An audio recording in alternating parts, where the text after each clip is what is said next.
All right, welcome to the Expert Exchange, the podcast where knowledge meets success. I'm your host, Josh Carnes, and on today's episode, we are going to be diving into real estate and understanding modern new construction, especially in the downtown Austin market, with our expert guests, Jason and Camille Carney, who are with Local Life Realty. You can find Jason and Camille online at localliferealty.net. That's localliferealty.net. With that, we're going to take a quick word from our sponsors, and we'll be right back. At Lion Business Advisors, selling a business is not just a transaction. You've poured your heart and soul into your business. It's not just a paycheck, it's your legacy.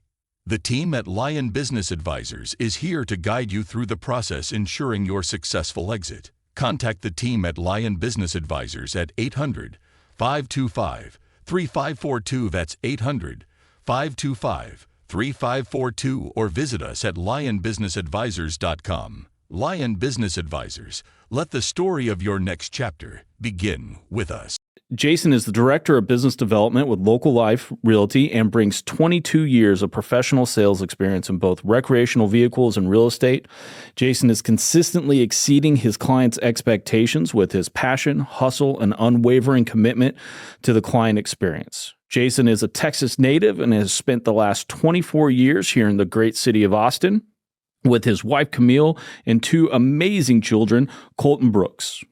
And speaking of his wife, Camille, she is also with us here today. Camille comes to us with a Bachelor in Arts and Communication from St. Edward's University. Shortly after graduation, Camille followed in her mother's footsteps and entered into a thriving Austin real estate market. It is said that clients are like family with Camille and living by the guided principles of consistent communication, attentive listening, and impeccable service. And if you're truly wondering about that level of service that they both provide, when doing some research on their backgrounds, if you go to their profiles on the Local Life real estate website, both of their profiles are just covered with client testimonials raging about how great y'all are. So a testament to there. But Jason, Camille, welcome to the Expert Exchange. Thanks, Josh. Appreciate it. Thank you. Awesome. So before we dive into today's topic of talking about real estate, downtown Austin real estate, and just what's going on in the modern new construction that we're seeing, why don't you guys just introduce yourselves? Tell me a little about yourselves, Local Life Realty, and what's going on. Yeah.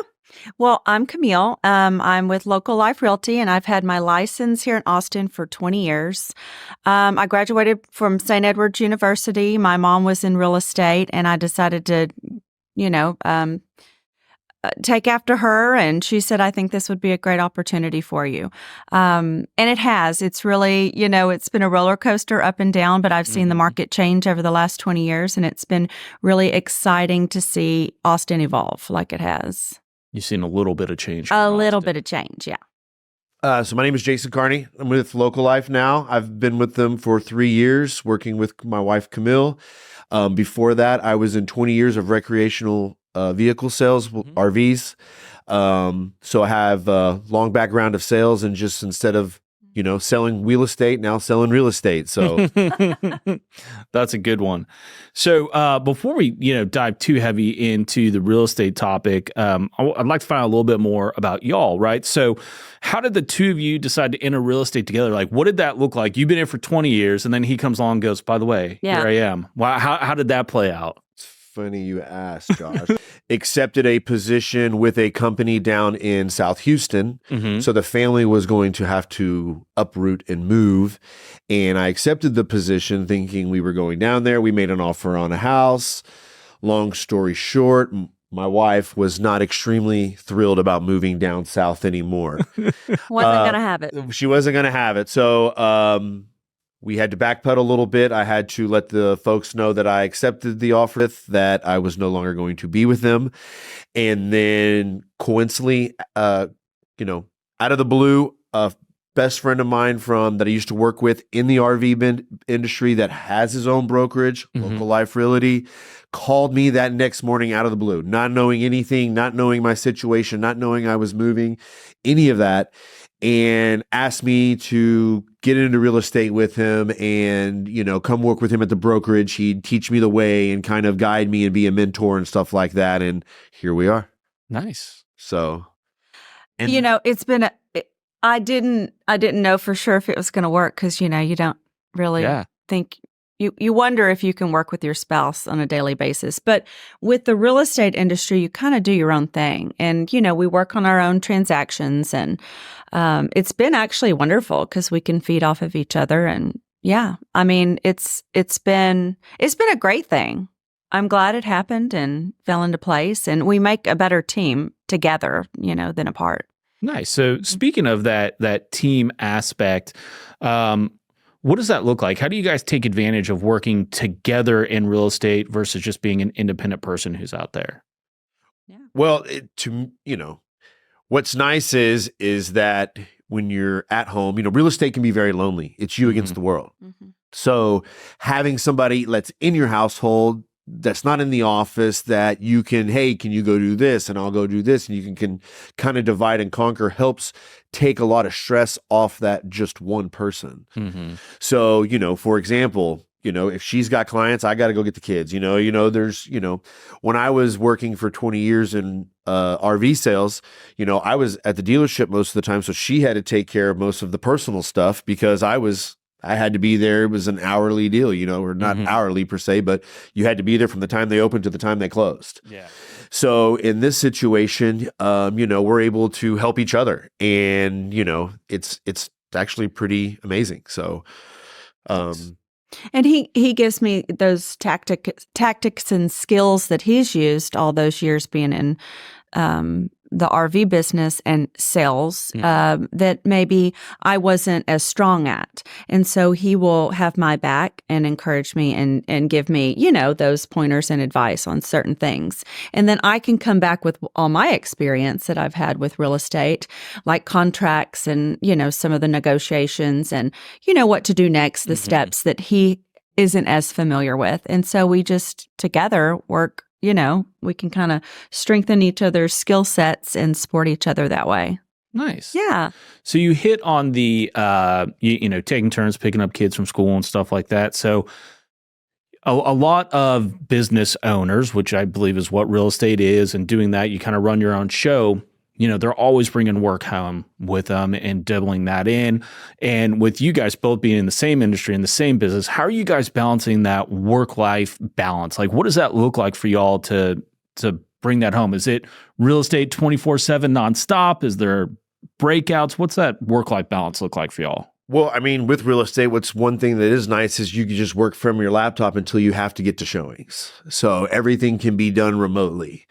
But at the same time, you have to get out there and market yourself. You have to get out there and do open houses. You have to get out there and get with the people to get business. Mm-hmm. So what we try to do, our kids are in sports. Mm-hmm. So Saturday and Sundays are booked with, kiddos and football games, basketball games, whatever the case may be.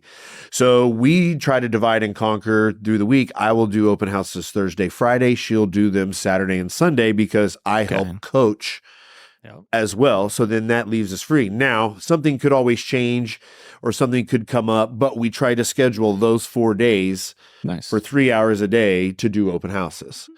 And then hopefully on that Monday, Tuesday, the next week, we can have follow-up and hopefully get showings, and then schedules could change. She'll be gone for one afternoon, then I have to take care of the personal stuff, and then vice versa. So. Right. I mean, we make sacrifices for each other and our family, and to be there for our clients, 100%, because sometimes I have to, within, 24 hours, I'm telling him I've got to go show property out of town, and so he's like, well, I've got the kids, so we help each other out in that way. And full disclosure, I appreciate that schedule because Jason has coached my kids in sports and him and I have coached together. And there you go. It's been a blast. So I appreciate you giving him the weekends. Oh, it's, selfishly worked out great for me. There you go. When I was in the RV business, I didn't have the weekends for 20 plus years. So getting them is a new thing. It's a new thing. A new thing. I didn't realize how many people were off work on Saturday and Sunday until I got off. Right. That's great. He's enjoying the best of what Austin has now. Yeah, exactly. That he has his weekends. Austin's got a lot of great stuff too.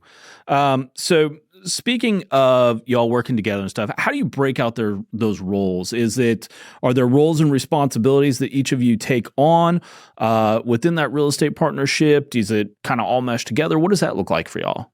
So we just kind of use each other's strengths, like she was talking earlier. Like she knows the contracts and she knows the paperwork, and she knows kind of the relationships you need with other people. See, I don't know those relationships. My strength come in sales, and I knew all that stuff with RVs, but just not with real estate. So I'll do her marketing, or I'll do her social stuff, or I'll do her. He's really good at that versus I can stay consistent with the market. Yeah, I can stay consistent with the marketing. I just need to get her out in open houses and meet the people. She does great with communicating. She's a very good listener. Worth places that I kind of fail, she thrives in. We do support each other on each other's deals separately, but then we sometimes come together and we can help each other on particular deals. But I mean, I have my own transactions here lately, and he has his own. But when we need each other for support and guidance, and just works. We come together with all of that. Kind of leverages y'all's strengths. Yes. But like you said, I'll do some open houses. He'll do them during the week. I'll do them on the weekend, and then we bring our leads together and work them. And then with the contract and stuff like that, I have a lot of questions, so I just fall back on her, where most people have to call their broker and wait and questions. I have somebody in the house that's 20 years experience, so it makes my job a lot easier too. So yeah, that's great. No, it's I laugh because of our industry gets compared to real estate a lot, and the industries intersect. And it's I think we don't have to do open houses, and I'm watching you two play off that and do all that. I'm kind of excited. We do showings, but we don't do open houses, and I love that. Yeah.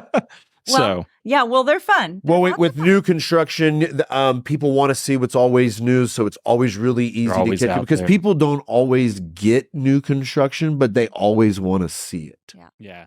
So that's where you can catch them early enough in their process, and then they kind of knock themselves down, and it's easier to knock them down than going to show them a house like on a resale and then having to bump them up and then take them back down. So they're already starting at the high, the newest, the latest, the greatest, and then they're coming down, which is much easier to sell to. So, So speaking of new construction, can you guys kind of dive into the differences of a true custom built home versus a spec home with maybe some customality to it? Like, what's the difference there for the average consumer? Well, I mean, a custom home is usually when someone buys the lot and they custom build from foundation all the way up. And a spec home is what, a builder builds, and it's set to a certain, floor plan, finish outs. They're already chosen. And they usually follow a pattern there with their other spec homes. But custom is built to the client's needs and expectations. And, the custom homes, like I said, it can be through a builder, and then you can choose their floor plan also, or you can just customize with your own custom. You're making Custom your own is floor plan. You're making your own dimensions. Everything's you're not unique buying to the your floor needs. plan from the builder. Right. That would be spec. Okay. Perfect. So, when you're getting into new homes, I've heard this, home inspections, warranties, and that type of thing. How do warranties work for new construction, and what do they typically cover? And is there a difference versus the spec and custom, or how does that lay out? Well, new construction is 1-10. So 1 year fit and finish, 2 year appliances, washer, dryer, or not washer and dryer usually, but dishwasher, refrigerator, AC, so HVAC system. All new constructions are mostly 1-10. Some are 2-10. I've seen, but 1-10, there's 1 year, showmanship, defects, which is all the cosmetic things on the interior, like, lighting or cabinets, and 2 year warranties covers your mechanical HVAC, defects, furnace, all of that kind of thing. Appliances, and then 10 years the structure. It's the bones, it's the ribs, it's the actual foundation. Right. No, not foundation. Not foundation. No, that's it's separate. structure. It's structure. It's a structural, but not foundation. Not foundation. Just a big difference Big to know difference. here in Yes, Texas. That's Yeah, right. so that's why I always tell them it's your bones. Like it's like the skeleton that you see. And there are certain neighborhoods throughout Austin that have more, foundational issues than others based upon the trees, the maturity of the trees in those neighborhoods and the age of the neighborhoods. And, I know a lot of those neighborhoods because I've been in real estate for a long time and I've had that experience in those neighborhoods. So I know where to, and you shouldn't be afraid of that. Yeah. It's always good. It's just knowledge. It's just knowledge. That right there is probably worth its weight in gold, knowing the different neighborhoods and which ones are going to have And a house that has issues. foundation issues, there's a very large level of, problems and so you shouldn't steer away from a house like that. It just depends on. You just got to know what you're going in for. You got to go. Yeah, you got to know. And if it's been, repaired and has warranty and all that, you should be fine. Perfect. Yeah. We're kind of talking about like new construction and things like that. So how do y'all work with developers, or how do developers market and promote those new buildings for a potential homeowner? Developers are like builders, I guess the same. Yeah. Mm-hmm. Okay. So, the main thing is they, for example, spec homes are builders like your KB, your D. They have spec homes that they have people sit in Monday through Sunday. Mm-hmm.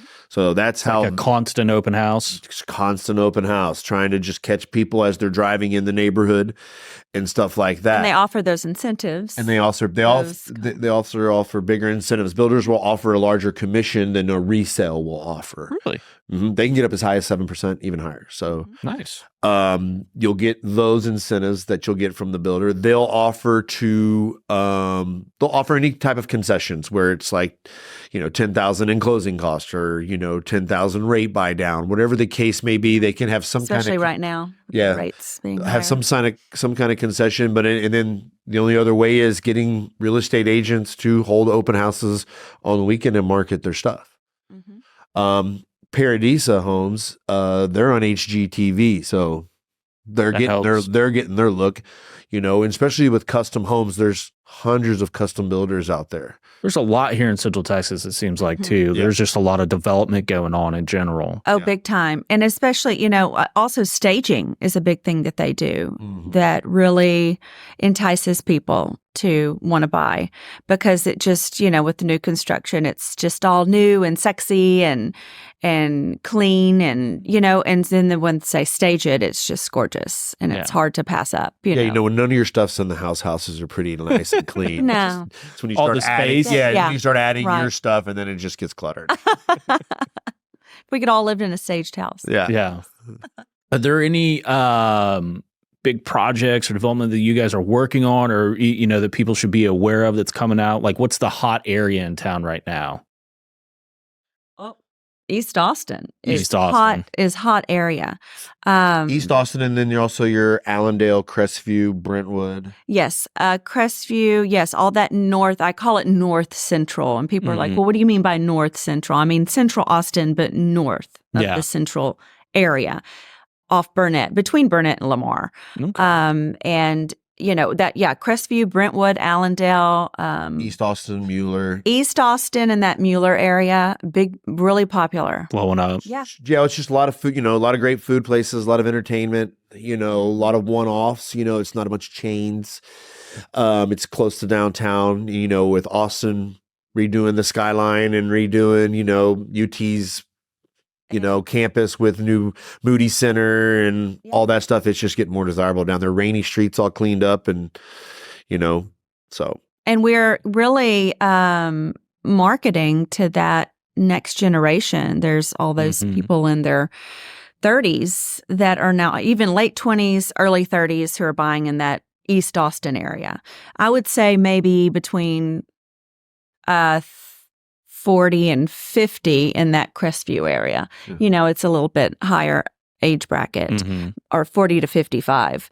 But Central and East area, it's that next generation. That's the young adults who are all wanting that walkability, that close to downtown and all the activity. What's that website? I mean, they even have like walkability scores now. Yes, and stuff they like do. That, right? Yeah, I know. That's pretty cool. Yeah. Because that's what people are looking for. They want that downtown like leisure lifestyle where they can just commute everywhere easily into all the hot spots. Perfect.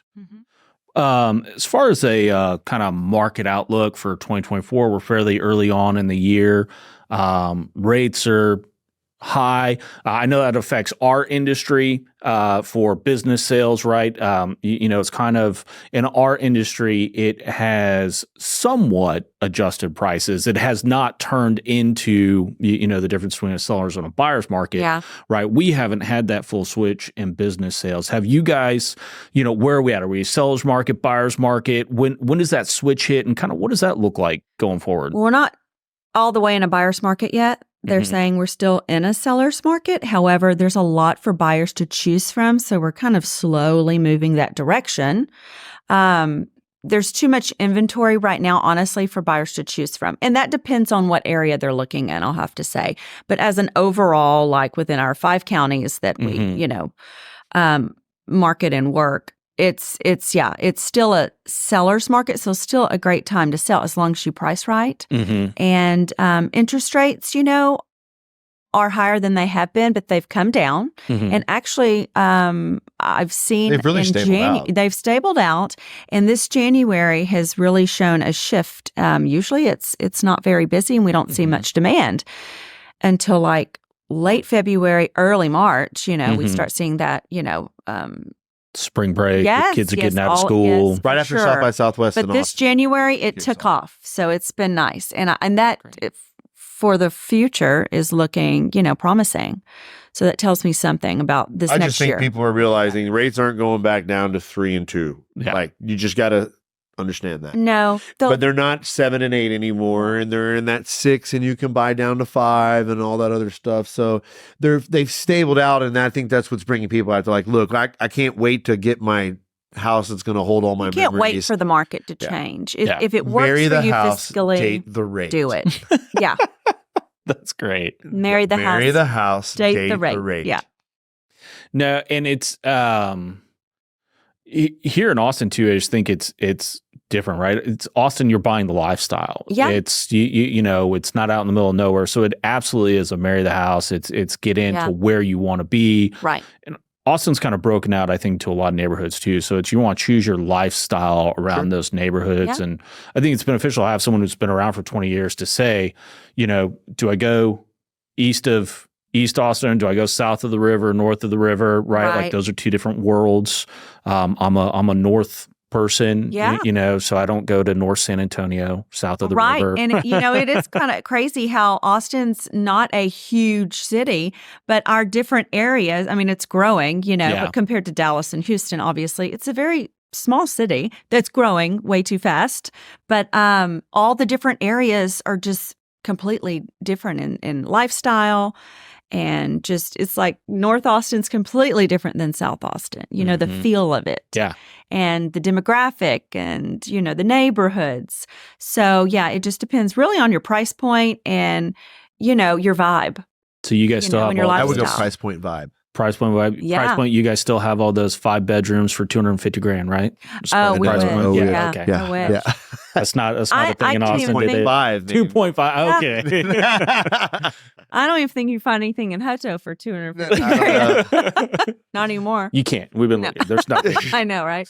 Yeah. So, we're kind of bouncing around, just talking about real estate in Austin, which I love doing.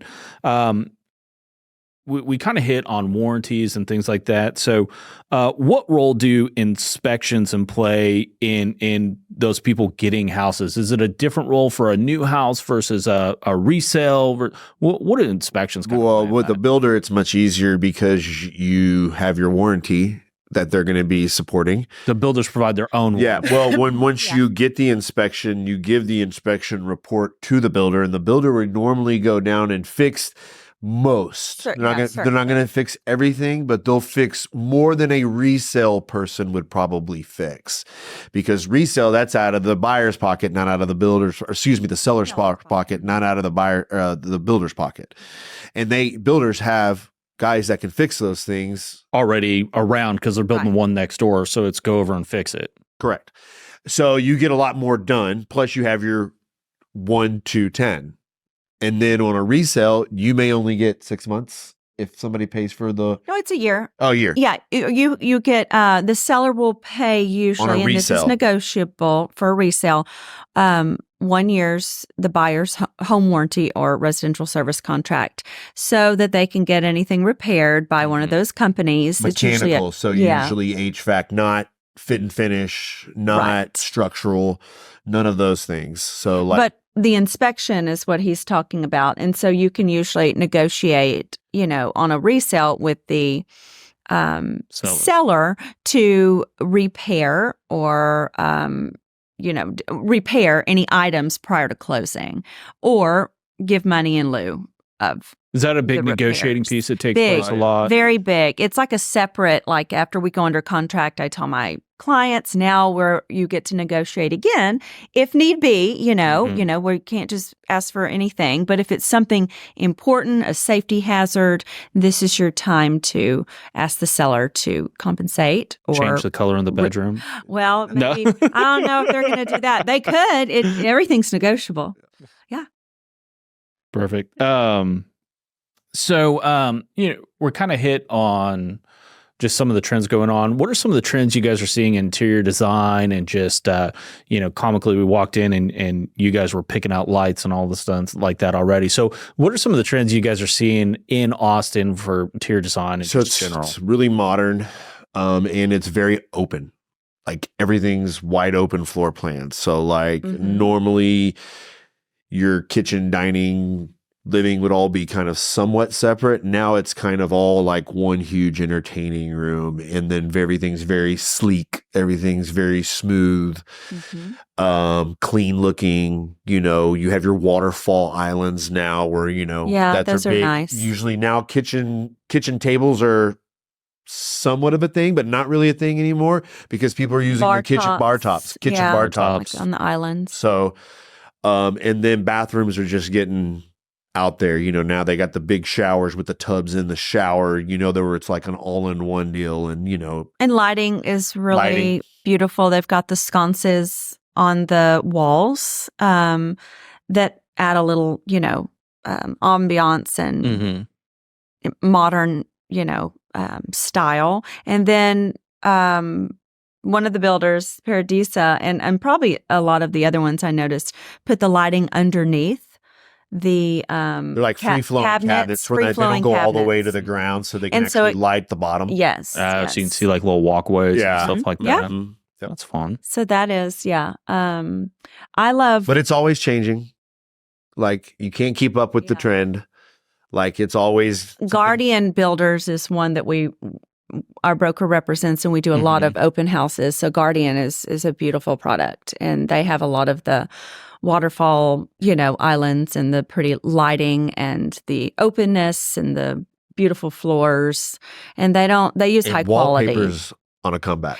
Yeah. Really? Yeah. Oh, that's fun. That's true. He is right. Wallpaper is on a huge comeback, and it's fancy wallpaper, and you can't even tell it's wallpaper. I don't see that in all of our bathrooms. new constructions, but some of our high end, they've been putting Interesting. the wallpaper on. Like the 80s floral? Yeah, or something? like either Not the floral design, but it's some of them are, but they're more modern, and some of the stuff you can't even tell it's wallpaper, just Yeah. looks- because they have that vinyl wrap, so you can imagine what they can print now on wallpaper from the 80s to today. Yeah. Most of them are just, like what do they call it? Just one wall. What am I thinking? It's, oh gosh, I'm having. here we go. Take this out. But I have seen fully wallpapered rooms here lately, and one of our friends, Dave Scott, who is a contractor, he's been doing a lot of wallpaper jobs. Yeah. His wife told me. So it's obviously coming back around. It's a new, interior design, thing that people are wanting. And the fluting, what we said, in here, I'm seeing a lot of that. What's one of the funnest projects? So I like to ask this with everyone. What's one of the funnest projects you guys either currently have or have worked on recently where you're just like, that was a blast. I'm grateful I got to represent that seller or that buyer or that house. Or is there a builder that stands out like that? every project's so different, and everyone's Yeah. rewarding in a different way because they're so different. So for Are you just example, trying to not tell people I'm your favorite client? Yeah. No, just kidding. well, I mean, I'll use my last client for example. Everything was going, we thought was going 100% just cruise speed. Mm-hmm. Then we get 4 days before closing, and title has not contacted the lender. And those are hiccups that happen, but it's how fast you can get back And on that's track. not necessarily a fun project like you're asking, Yeah. but then that's how our projects are brought up. Then now it's a project because I didn't have one before. But at the end of the day, the lender got it done. Everybody worked really Quickly. hard, Yeah. quickly. Now we know that the lenders can actually get things done a little bit quicker. Sometimes That's for sure. they put on, but Yeah. it is what it is. It depends They all on have the- compliance and things that they have to go through as Yeah. well. So, but all this new construction downtown is fun. Is it? I mean, it's so modern. They don't look like normal houses. And they're fun to sell because they're easy to sell. They sell themselves. Yeah. You Those are just have to beautiful. tell them, what they offer and show and compare them to others and meet their needs and Mhm. fit the consumer into what they're actually looking for. So it's important to listen to the consumer, find out their location, where they're looking, their price point, and know exactly where to, Where help to fit in guide with them where to go and finding them that right product. Do you guys represent more sellers or buyers or an even mix? Like, what's the ideal kind of client ratio for y'all in that? It's an even mix.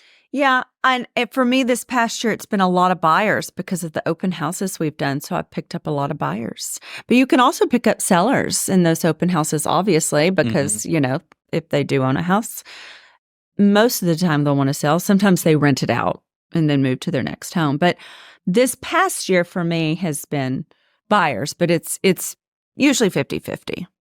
Do you see that a lot with like all the companies and stuff just bringing people in? It's they move in, they rent, and then they buy, or Or people finding the area that they want. They've never been to Austin before. Mhm. They move downtown. And they want to And get they- to know the areas before they just jump the gun and invest in something in an area where maybe they didn't want to be. Yeah, so my clients were like down on Rainey, and then they recently moved up towards 50th Street per se.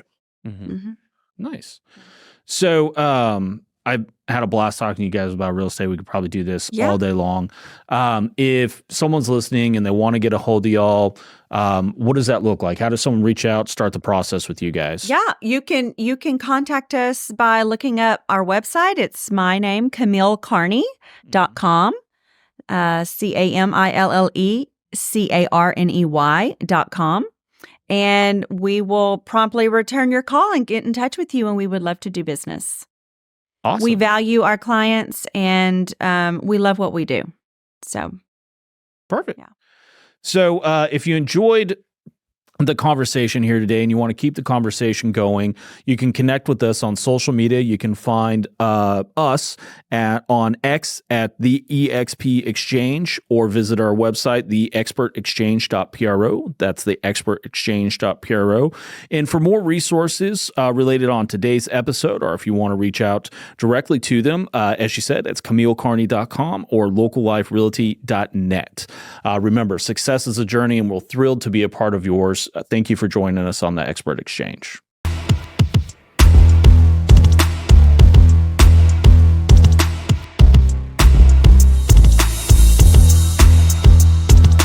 All content on this show is information of a general nature and does not address the circumstances of any particular individual or entity.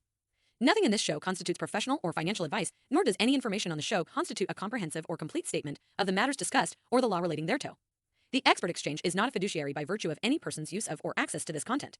You alone assume the sole responsibility of evaluating the merits and risks associated with the use of any information or content on the show before making any decisions based on such information. In exchange for using the content, you agree not to hold the Expert Exchange, its affiliates, or any third-party service provider liable for any possible claim for damages arising from any decision you make based on information or other content made available to you through the show. The Expert Exchange is not licensed to practice law or provide legal advice. Nothing contained within this show is intended to be an offer to either buy or sell securities.